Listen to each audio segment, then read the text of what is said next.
Hello, and welcome back to the More Money Podcast. This is episode 319 of the show. I'm Jessica Morehouse, the host of the show, and I'm so excited that you're here for this episode because if you are like me who does not have any pets, but is lately been considering getting one, and you kind of want to understand more about what are the financial, situation, what's the kind of financial costs of having a pet? Because I feel like a lot of people don't talk about that, but I've talked to so many people who are pet parents, and they always tell me it's a lot more expensive than you think it's going to be, because there's things that will, throw you for a loop, like, your pet gets sick or there's an accident or something like that. So it's important to be prepared. And so that is what we're going to be diving into in this episode. I have Katie Blakeley on the show. She's the vice president and head of pet insurance for MetLife. But before she joined the MetLife team, she actually was the CEO of PetFirst Pet Insurance, which was then acquired by MetLife. And she's been with the organization since it was founded in 2004 and served in a variety of roles, including marketing director and vice president of business development. And prior to joining PetFirst, Katie worked in the thoroughbred racing industry. So Katie lives in Louisville, Kentucky with her husband and a family. And of course, she is a pet parent herself with a terrier-mix. And so I think this is going to be a great episode in case you're, similar to me and thinking about getting a pet, or maybe someone who's considering it, but you want to know all of the facts, and especially like honestly, the important things. Like there's lots of things to know, like how to be a responsible pet parent. I understand that. But I think a lot of things that aren't talked about is how much do I actually need? Is it $100 per month in my budget, $200, $300? And also, how can I determine what is the best pet or breed and what are the costs involved determining all that? So we really dive deep into this topic. So I know you're going to love it. But before I get to that interview, here's just a few words I'd like to share about this podcast's episode sponsor. This episode of the More Money Podcast is supported by the Globe and Mail. Now, you may not know this about me, but my interest in personal finance actually started all the way back in high school. You see, whenever I finished school, I'd take a bus to my part-time job at a fast food chain, and I'd always get there about 20 minutes before my shift. So to kill time, I would browse through the latest issue of the Globe and Mail. That would always be in the break room. And guess what turned out to be my favorite section? Unsurprisingly, the report on business section. Who knew that early introduction into the world of finance would eventually lead me to a career centered on financial literacy? Needless to say, I've been a loyal Globe and Mail reader ever since. And that's because even though I've been creating personal finance content for over a decade now, I am always learning something new, and I especially always want to stay on top of the latest business and investing news, market data and analysis, and honestly, I just love reading anything Globe columnist Rob Carrick writes. Want to invest in yourself and start a new morning ritual of reading the Globe and Mail like I do? Well, lucky for you, the Globe is offering listeners of the More Money Podcast a special digital subscription rate for unrestricted access to everything on globeandmail.com. Visit tgam.ca/Jessica to get started. Once again, visit tgam.ca/Jessica to take advantage of this limited time offer. Welcome, Katie, to the More Money Podcast. I'm so excited to have you on this show, especially since I feel like, part of the reason I wanted to have you on the show is probably selfish reasons. Me and my husband have been considering for a good, 6 months. We're probably late to the party with COVID and everything like that, but getting a pet. Everyone has a pet. Love it. Of course. And I'm like, I've got some questions for you. Perfect. Looking forward to them. I know. Okay, great. So before we really dive in, because we've got a great list of questions that I personally want to know, but I'm sure other listeners want to know as well. Share a little bit about you. So you're currently the vice president and head of pet insurance for MetLife, but you previously worked at another pet insurance firm. So you've been in the industry for a very long time. Do you want to kind of share a little bit more? How did you get into, I'm so curious when people are in those very particular roles, how did you get there? Did you always want to work in insurance? And also I don't know, a lot of people in the pet insurance industry specifically, because I feel like it still kind of seems new to a lot of people. Absolutely. No, it is kind of an interesting story. And as many people can attest from their personal careers, not really a linear path in that you're right that I haven't been in this industry for quite some time, going on 18 years now. So I was That's a lucky long enough time. I know, exactly. I was fortunate enough to be a part of this founding team that created PetFirst Pet Insurance back in 2004. And I got involved with pet insurance kind of by accident. I was early in my career. Two gentlemen that I was connected with professionally had an appetite for creating this company. I had heard through the grapevine that they were, looking to flesh out their team. And selfishly, I thought, well, what a great way for me to kind of figure out what I love doing. Being a part of a startup, that kind of entrepreneurial culture had always appealed to me. So I joined the PetFirst team right at the ground level, and I thought, I'll do this for a few years. I'll figure out what I love and pursue that professional path. Well, it turned out that I loved growing a kind of a nascent insurance product like pet health insurance. To your point, even today, pet insurance still feels relatively new. It's less than 3% of pet parents who actually carry pet insurance on their pets in North America. So there's still a tremendous opportunity for growth. But even close to 20 years ago, we were thinking through how do we build a compelling and engaging pet insurance product that's easy to understand and, of course, easy to use for policyholders, for the pet parents themselves. So my career has been very much focused on growing and scaling that PetFirst business. And then we joined the MetLife family just about 2 years ago, just over 2 years ago, through acquisition, and now have the benefit and the scale of MetLife's brand and distribution. So it's just the next evolution of our pet health insurance business. But, as I mentioned with the market penetration, there's still a lot of room to grow. And that's where MetLife is focused right now, is growth. Amazing. So I'm curious, since like I mentioned, it seems like in the past 2 years, so many people have gotten pets at such, and there was a point, I remember this was probably early in 2020 when if you wanted a pet, and even to this day, it's still depending on what kind of pet you want, very difficult to find, hard to really find that supply. I know friends who live in Toronto and traveled all the way to Ottawa just to get their cat.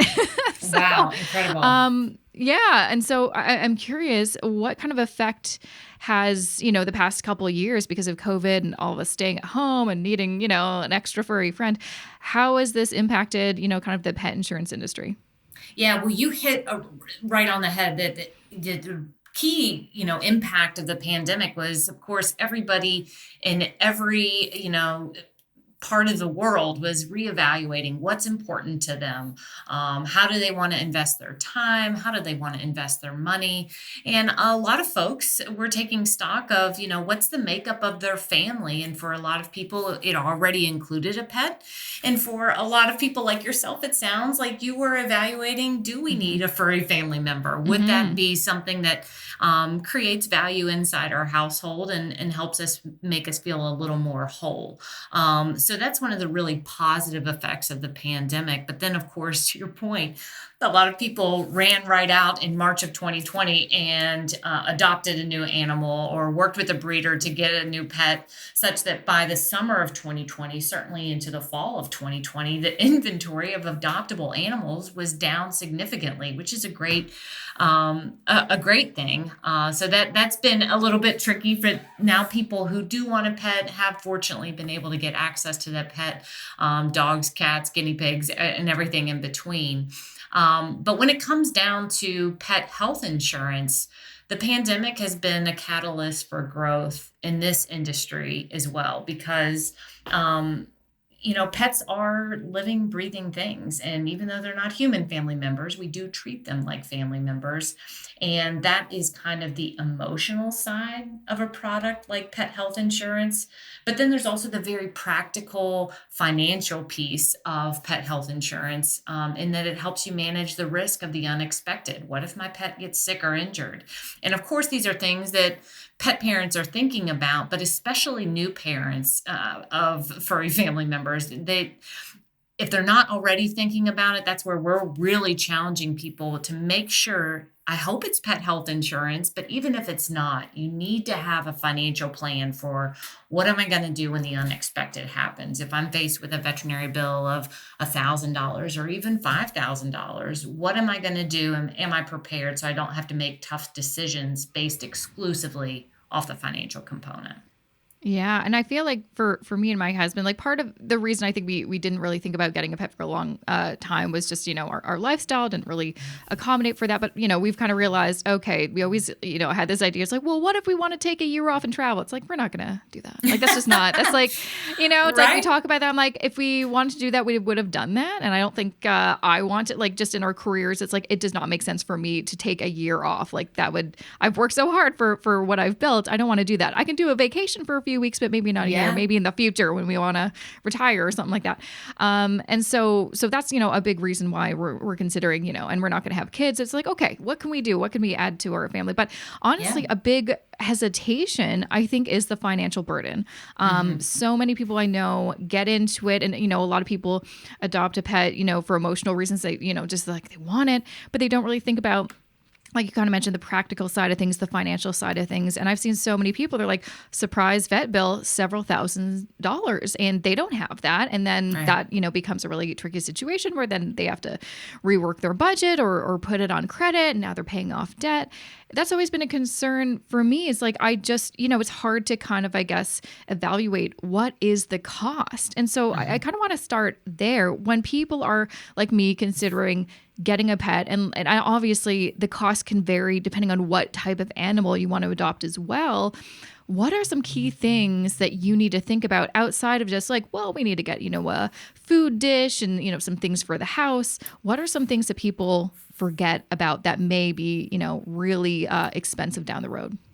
Yeah, and you are so right in that there are unexpected hidden costs to, everything that seems like a really great idea, but certainly pet parenting, it's can be a 15 to 20 year commitment. And it's not something that anyone should enter into without a lot of careful consideration.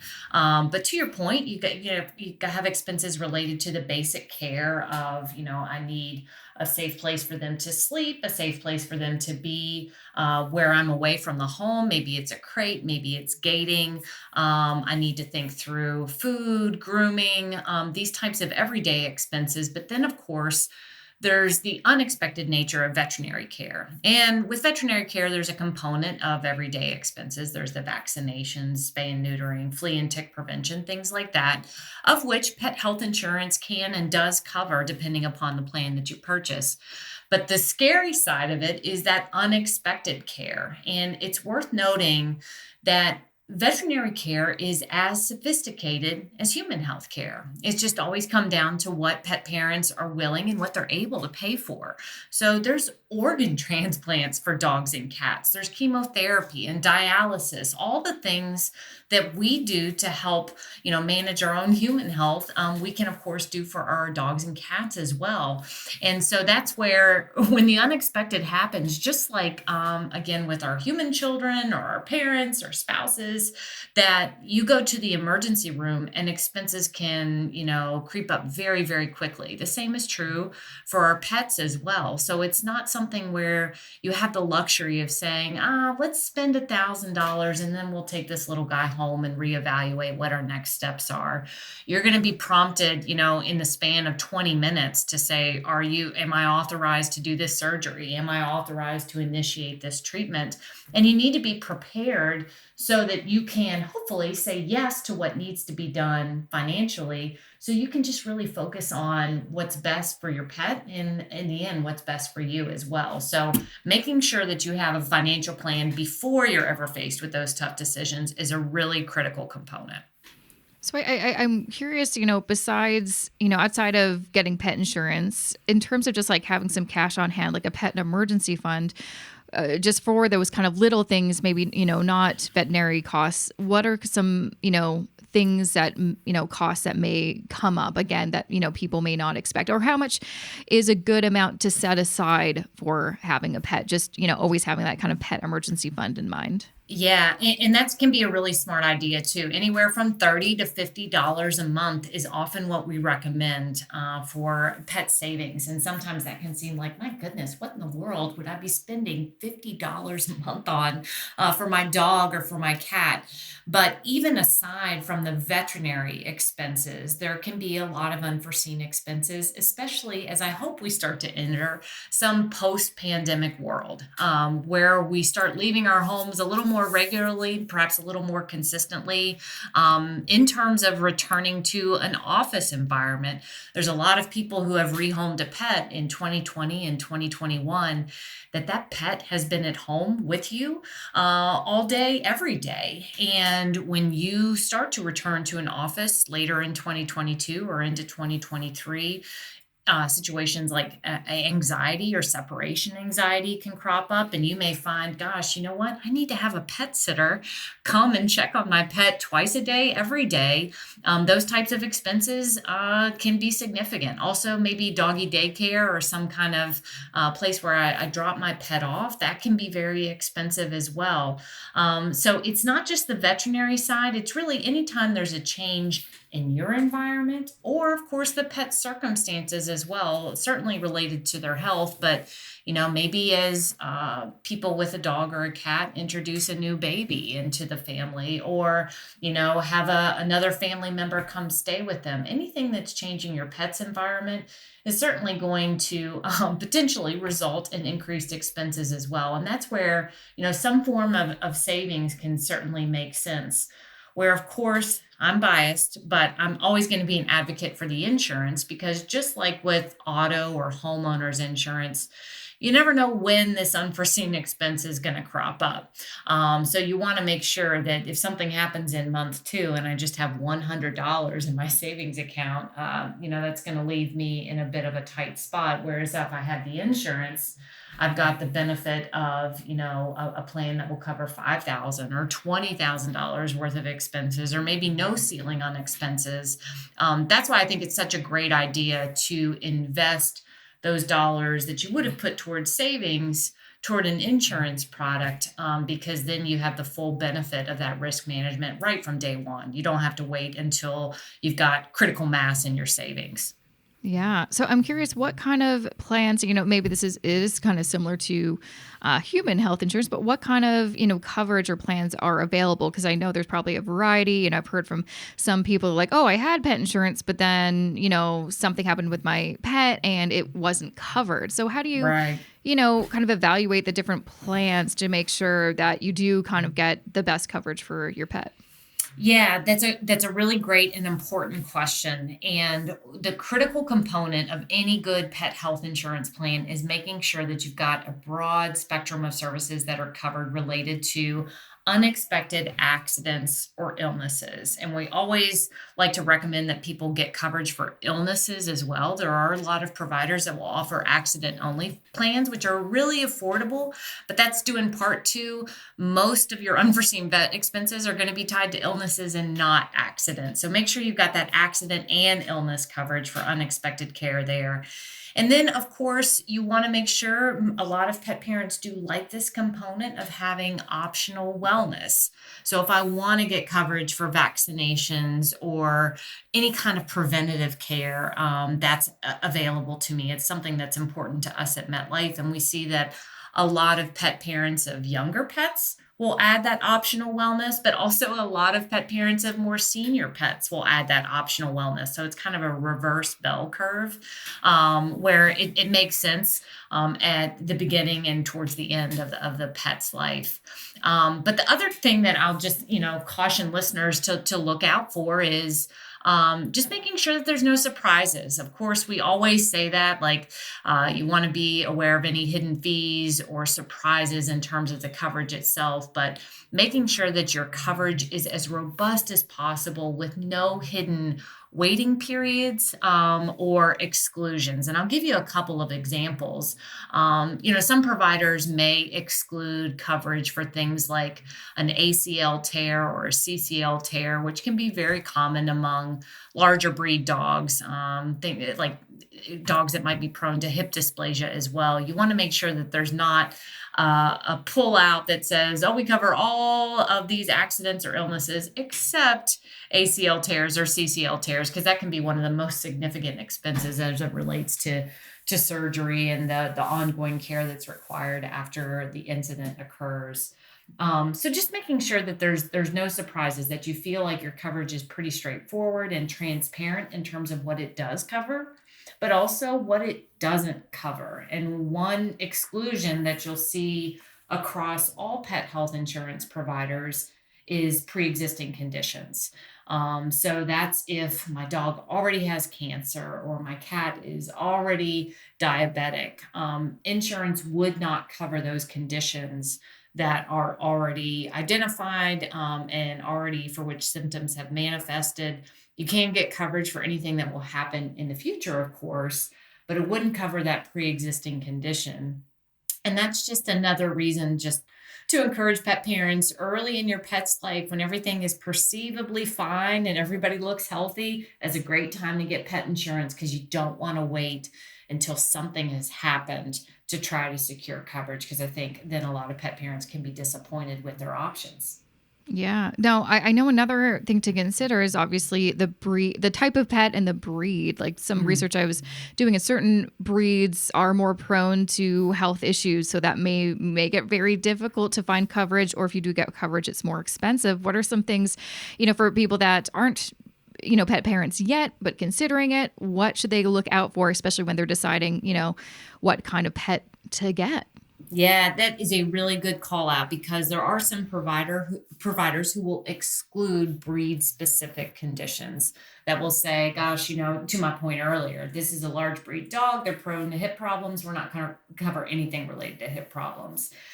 A lot of providers, however, like MetLife, will cover those breed-specific conditions, but also, to your point, will rate those plans accordingly. Just like if you drive a Lamborghini, you're going to have a different auto insurance rate than somebody who's driving a more affordable sedan. So the same is true for those breeds that are prone to kind of chronic conditions. And I think, Dr. Google, we have a lot of cautionary tales, like don't trust the internet for everything. Yeah. But there's a ton of great information out there about what are some of the chronic medical conditions that certain breeds are prone to. Bulldogs are a great example. They're so cute. And a lot of people say, gosh, what a fun breed to have. But they're prone to a lot of health problems. And especially for a person who's not thinking through the finances, who's not considering pet insurance or some types of savings, often they can be forced to make really tough decisions about how to proceed if their bulldog is diagnosed with a chronic condition that's going to require a lot of management over the course of the pet's life. So just making sure that you are thinking through, for specific breeds, what does make the most sense, of course, for your household and your family makeup, but also what's your expense tolerance, and then doing some of that research. Even before you bring that pet home, get a couple of pet insurance quotes and see how affordable coverage can be. Already have an idea in mind of how you'd proceed with a pet health insurance policy, because it really is a matter of if and not when. So after you bring that pet home, you want to make sure you secure coverage as soon as possible. Yeah. Lots of what I've seen is actually that, because I think a lot of people get really hung up on, I want this particular breed, or I want a purebred pet. And usually those purebred pets actually have more health issues just because of that type of, breeding. There's not a lot of diversity in their genetics. Yeah, and exactly. So that is kind of one of those things to think about, adopting, from a shelter or something like that, where they're not a pure breed, because it does kind of seem like, believe me, there's so many cute pets. Like I am obsessed with corgis. I just think they're the cutest thing, but everything I look, it's like they're very prone to certain health issues. And so it's like, do you want to pay for that? Or can you, pre-plan for that? And is that worth it? I'm curious on your side of things from the insurance industry. Are there any particular breeds that you should be, mentioned bulldogs. Is there any other kind of breeds that you should be, pretty cautious of because of those potential future health costs? Yeah, I think, gosh, I'm trying to think. Of course, we're a fan of all pets, large and Hmm. small, risky and not risky. But it's just worth noting that we have on the insurance side of things as a carrier, we have a tremendous amount of data to support if there is a greater likelihood that this pet will become sick or injured, the rates will be adjusted accordingly. And part of that is just to make sure that more affordable breeds to manage their veterinary care have more affordable pet insurance rates. So it's again worth just pulling up the quote engine, checking out MetLifePetInsurance.com and seeing how much might it cost to insure this particular type of dog versus that particular type of dog. Certainly you want to find a breed and a specific pet that you connect with and that you feel like is going to be an extension of your family, but it's always the balance of that emotional side versus the practical side, even down to grooming and other everyday maintenance expenses. Am I going to have to get this dog's hair cut every month or every 6 months or maybe never? That was with our own dog, who's a long-haired terrier mix. I thought he was just darling when we first met him, but after I see that his hair expenses are more expensive than my own to Yeah. manage and keep him looking smart. Yeah, it's just another part of the pet ecosystem as you're considering all these expenses. It's worth doing your research, certainly both from a just what is the best pet for my family, but also what kind of expenses can I expect from a veterinary expenses, and then from the other perspective, the pet health insurance premiums as well. So yeah, talking a little bit more specifically about the cost. So obviously you have Yeah. your kind of monthly premiums, and I'm assuming if you do have to actually take advantage of your coverage, then there's a cost up front for that. What kind of pricing can you expect? I mean, I'm sure there's a long range, like we kind of talked about. It really depends on the pets and the type of coverage you get, but what is kind of the range that you can expect to pay, just for your monthly premiums, as an example? Sure. And just to give you back up a bit, as you're considering enrolling in pet health insurance, there's a couple of variables that we collect from you as a pet parent to understand what is your rate. The first is, of course, information about your pet. What's their species? And then more specifically for canines, especially, what's the breed? Because there is some variance there. Then we're also looking at the pet's age. More senior pets are going to cost a little bit more to insure than younger pets. And then finally, we're going to look at where you live. How affordable is veterinary care in your specific region? Do you live in a more affluent area, a more urban area, or are you in a suburban area where veterinary expenses might be a little more manageable compared to that metropolitan area?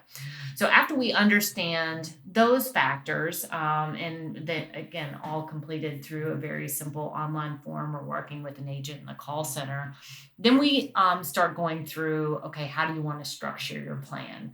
And when I say structure, talking about the annual benefit limit, the deductible, and also the reimbursement percentage. At MetLife, the most common plan combination is $5,000 worth of coverage annually, and that benefit limit resets each year for the life of the pet.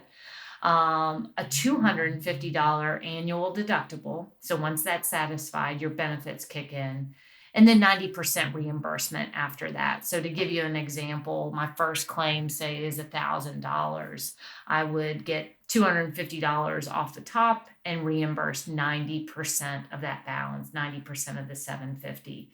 Any subsequent claims would not be eligible to the deductible because it's already satisfied until my plan renews and I enter a new plan year. So that's kind of how the enrollment works.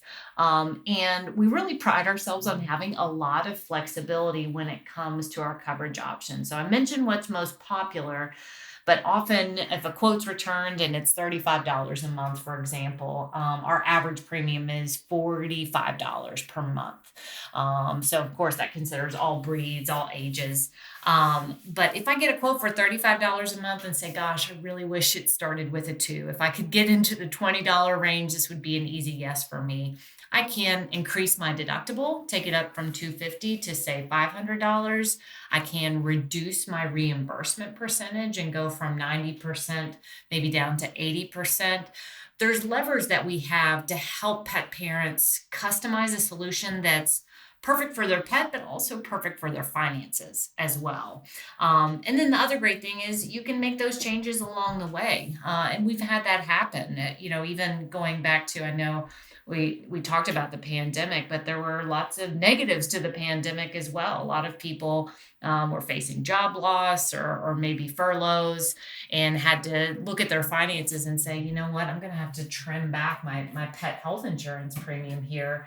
We could help pet parents do that so they didn't have to worry about canceling their coverage. They could modify their coverage for a period of time, maybe reduce their annual benefit limit or increase their deductible, like I mentioned, to help ensure that they can continue coverage.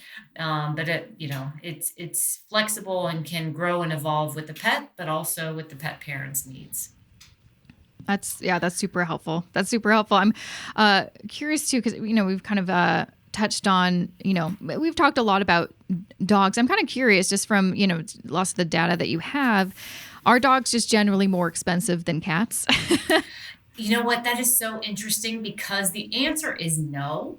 Oh, really? But if you have ever owned a cat or owned a dog or been around a cat and been around a dog, you can appreciate it's a little bit easier to get a dog to the vet than it is to get a cat to the vet.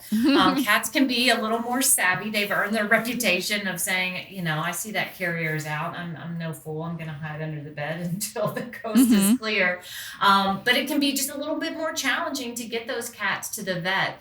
And it's interesting in that cats are also better at hiding their symptoms, where dogs are much more overt about, hey, I'm sick. I need some help here. Cats will hide and try to do some self-care and not really seek the help of their human companions to get that medical attention. So it's a little bit more rooted in perception than in reality. But the other interesting thing, and I think it's tough, and we're working hard to make sure we get access to more cat families, is that even though there are more cats in North America than dogs, cats account for just roughly 15% of the overall North American pet health insurance industry. So people are insuring their dogs more often than they are cats, and cats are more affordable to insure, but it's not because they get sick any less. It's not because the significance is any less so. It's just that they go to the vet much less regularly. So we want to make sure that we've got solutions for all pet parents, including those feline owners as well. Mm-hmm. I'm also curious because you mentioned how age is a big factor. And I mean, that's similar to, if you want to get life insurance, it's always better to get that earlier in life, because, it's cheaper. That's just how that works, because you're less of a risk when you're older. There's a higher risk likelihood that you'll actually have to use that life insurance, or your dependents will. So, for someone, I guess, thinking maybe they've had their pet for a while, is it ever too late? Is there ever a time where it's like the cost just is not worth it? It's better just to save money yourself than get insurance. I'm curious what kind of those costs look like when you have an older pet.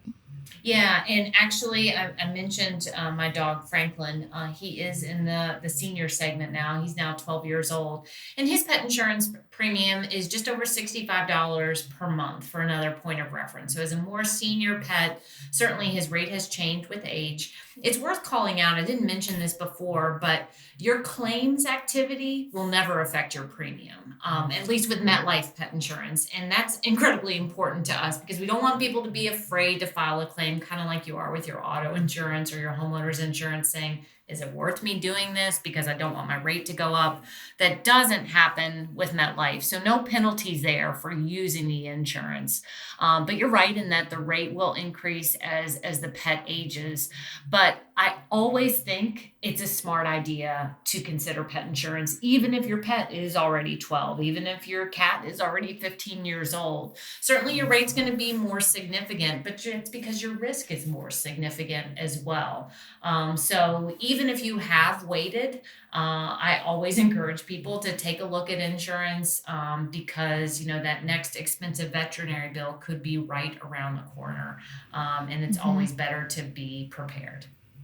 Yeah, absolutely. Well, before I let you go, because it seems like you just have a wealth of knowledge, but also you're a pet parent yourself. Any other kind of pieces of wisdom you'd like to give to someone who's considering becoming a pet parent, or someone who's maybe a new pet parent?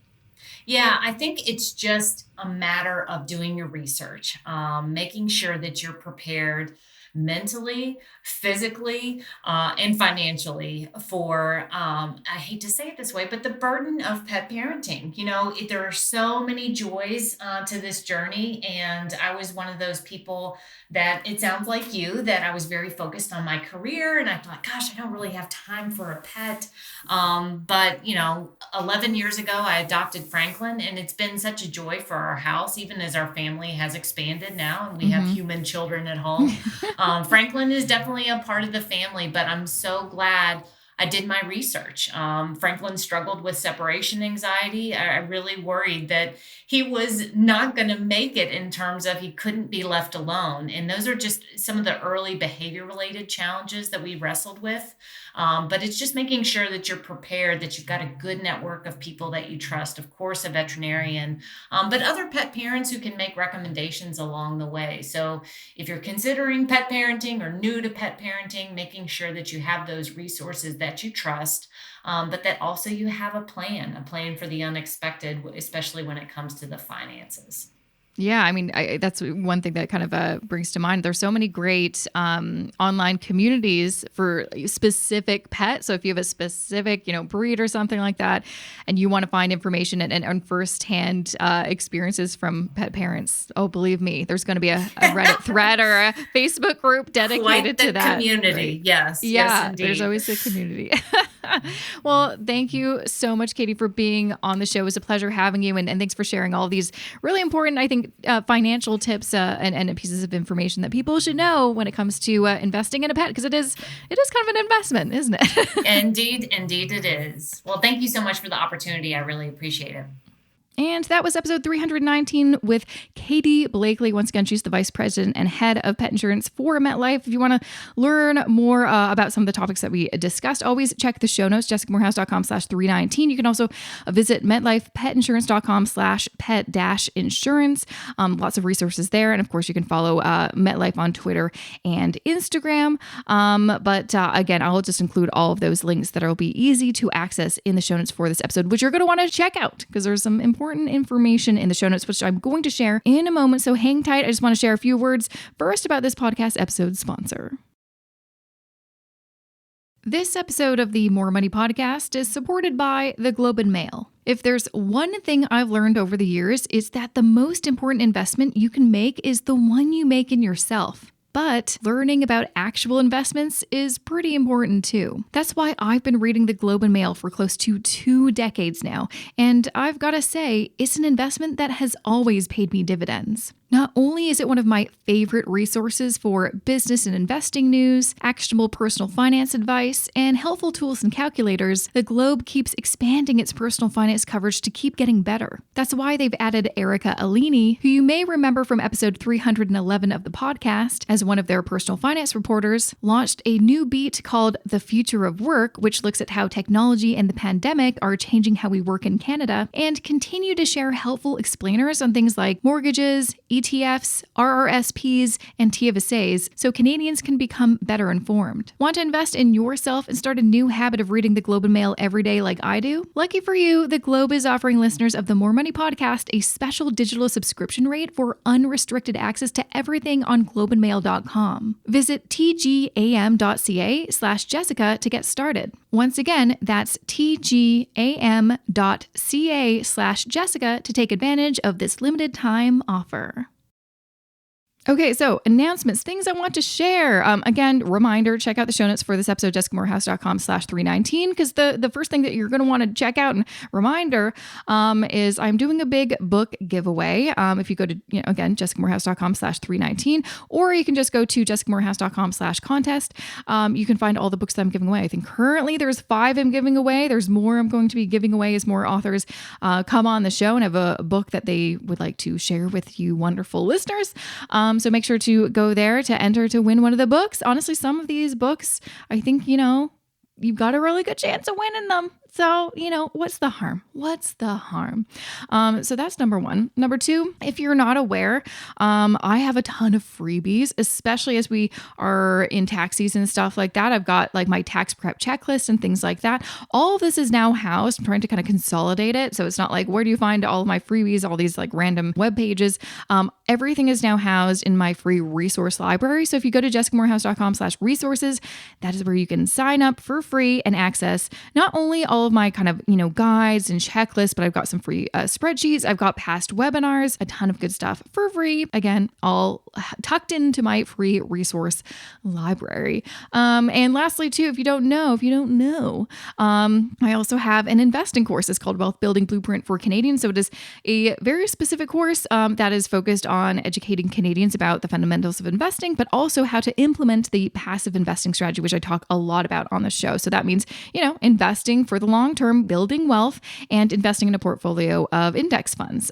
So if you want to learn more about that, just go to jessicamorehouse.com/WBB. But again, you can also find more information in the show notes for this episode. So some personal kind of announcements, like I've kind of teased in other episodes. I'm doing a lot of kind of updates for my business and my brand and stuff. So it's really all started almost a year ago, I would say, is when I kind of put the wheels in motion, realizing I need to do a little refresh. It's been a long time since I've really taken a look at what my kind of the visual representation of who I am and what I do is. And so I started with hiring a, freelance brand strategist so we can like figure out colors and just like the tone and messaging and things like that and fonts and whatnot. And so we did that. And then, I'm currently working on a new website, which I think is going to be very, it's going to be ready soon and it's going to be awesome. I cannot wait to share you. But what I just did literally yesterday, so I'm recording this on Friday, March 11th, just in case you're wondering, I did a photo shoot for new images for my website that I can use on social media, and, headshots and stuff like that. Cause honestly, the last time I got my photos done, I want to say I think it was 2018, possibly 2019. I don't know. I can't remember. It feels like ages ago. And I do not even look like that. I do not have short hair anymore. And it just, I just like look at the photos and I'm like, that's just not me anymore. And so I did a photo shoot yesterday, which has literally taken me months and months and months of planning. Cause I don't have an assistant that does this. I just do all this, planning and stuff like that myself. And I think I might actually create like a blog post or video about it just cause I thought it was like, because I've done a few of these shoots for, past websites and stuff like that for myself. I'm like, I've learned a lot about how to do it right and get like the best photos and just like, look professional, right? You want to have photos that are like, oh yeah, that looks like really, professional brand, even though it's like a one-man show. And so I think I might work on something like that. I just think it might be helpful, maybe not, but I just want to do it. But yeah, it was really exciting. And I shared, if you follow me on Instagram at Jessica I. Morehouse, then you've seen some of my stories of sharing some of the fun outfits that I was wearing. But yeah, it was a lot of fun. And I cannot wait to share some of the photos with you. With that said though, because I'm just a lucky duck, I guess. On the Instagram front, I am always a target of what's called spear phishing. It is basically a scam that I really can't do much about, but these fake accounts that are posing as myself are, steal all my photos and my image, make a fake handle that looks similar to mine. Like maybe there's like one letter that's different or a dash or something like that. Some of them, they have been popping up literally for the past several years, like every few months. Then I have to contact Instagram to get them taken down. This is all to say that be very just aware that this happens. And it's not just happening to me. It happens to like so many other influencers, especially in the financial space. And I will never DM you asking for personal information or telling you that I'm a cryptocurrency coach. If you listen to this podcast, my sentiments on crypto. Like, not a big fan, probably because there's so many freaking scams about them. And so this is just to be aware, because I honestly, my phone has been blowing up with all these messages asking or emails and asking me, oh, is this you? Absolutely not. Absolutely not. If it seems fishy and if I'm like, if you're getting an unprompted DM that seems a bit weird, like the grammar is weird. And again, I'm like just trying to get something out of you, like important information that you shouldn't share with anybody, or like telling you I can teach you how to make money faster through crypto. Like, come on, like that is not me. I would never do that. That is so, awful. These are scams. They're trying to scam you out of money or personal information, and you need to be really careful. So yeah, just be wary of that. This is happening and it sucks. And all I can do is literally report it to Instagram and wait for them to take it down. And they are not very quick, and it really sucks for me. It really sucks. But on the other side of things, good, nice thing. I did finally hit 10,000 Instagram followers, which is really exciting. And I'm, focusing more on Instagram, putting more helpful content and reels on there. So if you do want to follow the real me, I'm at Jessica I. Morehouse, and that is where you can find me. That is my only account. And again, like how you'd be able to determine, like, is this really her? Is like, go to my website. If you go to the footer where there's like the logos for all of my social media accounts, yeah, you can, that's how you can kind of legitimize if that's it. Or if you never know, you can email me, jessica@jessicamorehouse.com if ever there's like, and I actually appreciate when people do message me about like, hey, is this a weird account? Because I never know, because they always block my account. So I cannot search for them. Like I can never find them on my own. You have to have a separate account to find it because they will always block me. So I cannot easily, do a search every couple months and find out these scam accounts. So it's super frustrating. So that's just a little grievance I'm dealing with. So that's super fun. But otherwise, everything's dandy. I feel really good that this photo shoot is off my plate. There's a lot of other projects I'm working on, and I'm just hopeful that I can take some time off this weekend and just like chill. I just want to chill a little bit. There's some really good shows coming up in March. I don't know about you, but I'm freaking excited about all of the period pieces coming out in March because I'm a big nerd and love a good period piece. So that's what I'm really excited for March for that reason. Anyways, that's really it for me. So thanks for listening all this time for me just gabbing. But, I will see you back here next Wednesday. I've got, honestly, I'm so excited, honestly, for the rest of the season.